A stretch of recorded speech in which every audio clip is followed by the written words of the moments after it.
Good day to everyone who's physically here and those who are joining us online. My name is Nobila Mapisa, the younger sister of Mthokoziseni Ziphozonke Mapisa. All the 5 accused are from the same village. They are more like brothers. They grew up together, except for Untanzi. Untanzi is younger than them. Tanzi was still at school when they all came to Joburg, and they all resided in Vosloorus. They were a team, they were friends, especially Mthokoziseni Mapisa and Sifiso Mncube. They were best buddies. And then Sifiso Tuli was more like a son to the two, because the two were friends to his uncle. So then yes.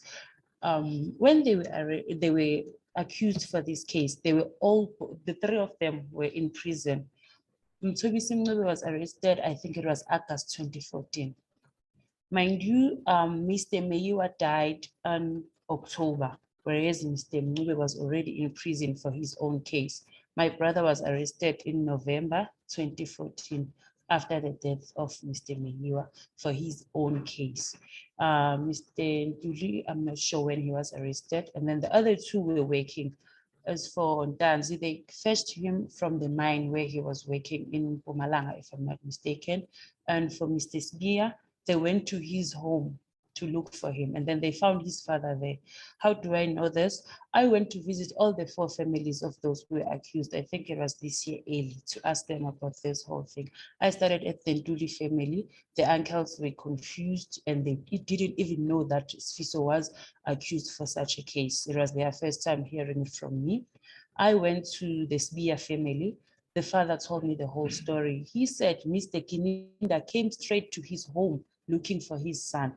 They even attempted to hit him to reveal where Mr. Moses Bia was. And then they came again after a week and they found Mr. Sbia with his wife.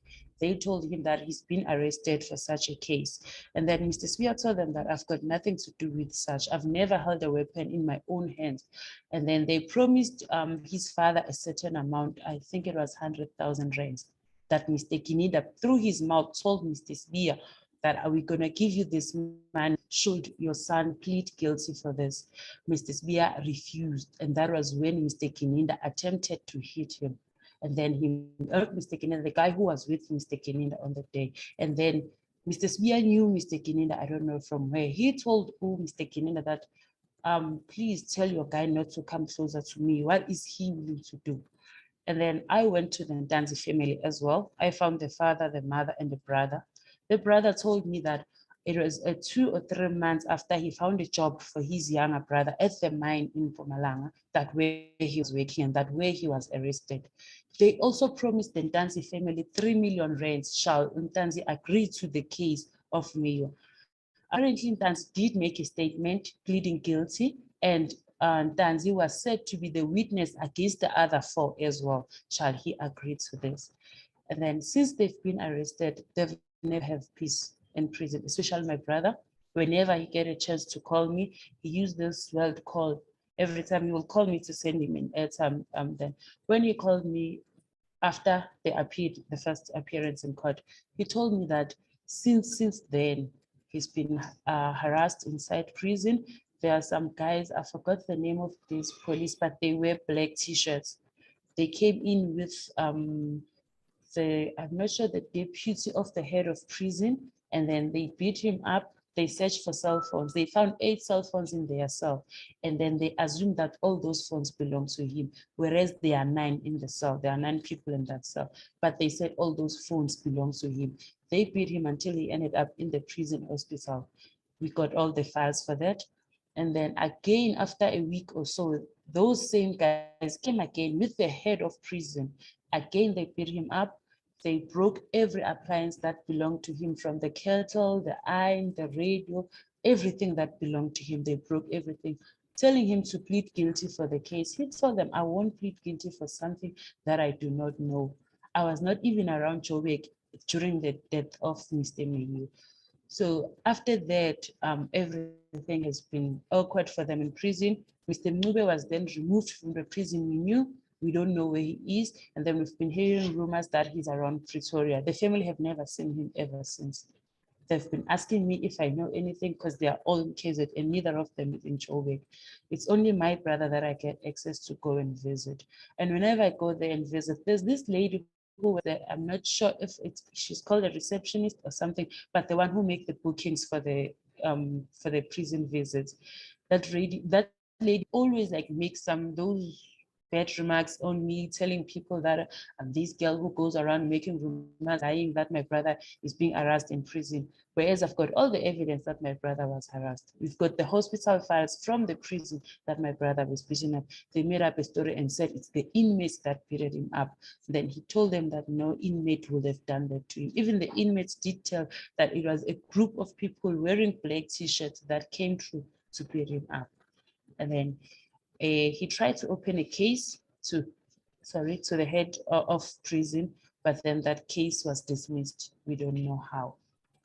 And then I decided to make a post on Facebook. The post went viral. That's how I get to meet Mr. Meyiwa, and then Mr. Meyiwa introduced me to Mr. Dio. And then Mr. Meyiwa is the one who has been giving me a backup and everything in this. I went to Vosloorus next to the Khumalo house where they used to stay. I found the house was sold to somebody else. I went alone there, asking people around what happened on the night of the incident. They told me that no one entered the house when they heard the gunshots, and no one left the house after the gunshot except for Miss Khumalo, who was driving Mr. Meyiwa to the hospital.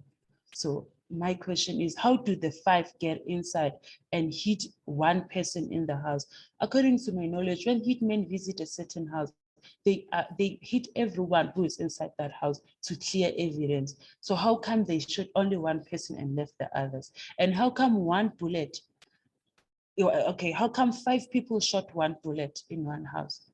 Those were questions I asked. I asked them, why are the people who were in the house not appearing in court to testify or to be witnesses against this? Only to find out the case has got about 128 witnesses. I mean, where were those 128 people in one house? Those old people are called witnesses.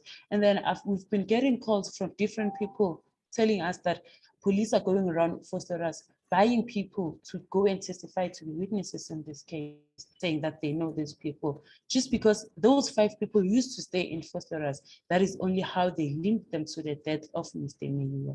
So my plea in all of this is that they should take those people, the 7 people who were in the house, are the ones who are supposed to be appearing in court and telling the truth of what happened. Because we've got records going around of the call from, I don't know who that was, who linked that voice call. I used to have it on my phone. There was a call from Utumelo saying Senzo Meyiwa have been mistakenly shot by Mr. Longeswalo, who was inside the house.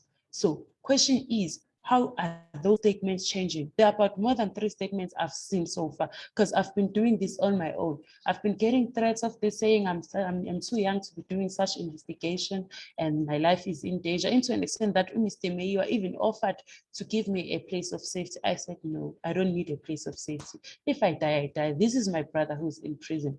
So I need the truth to be out, either in a bad way or good way. In the end, I just want justice to be served.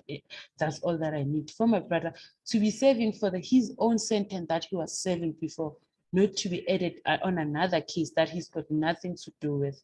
So I went on and investigated. I've been writing posts on every social media platform that I've got access to, and to every media, papers, TVs, and everywhere where I can get reached to.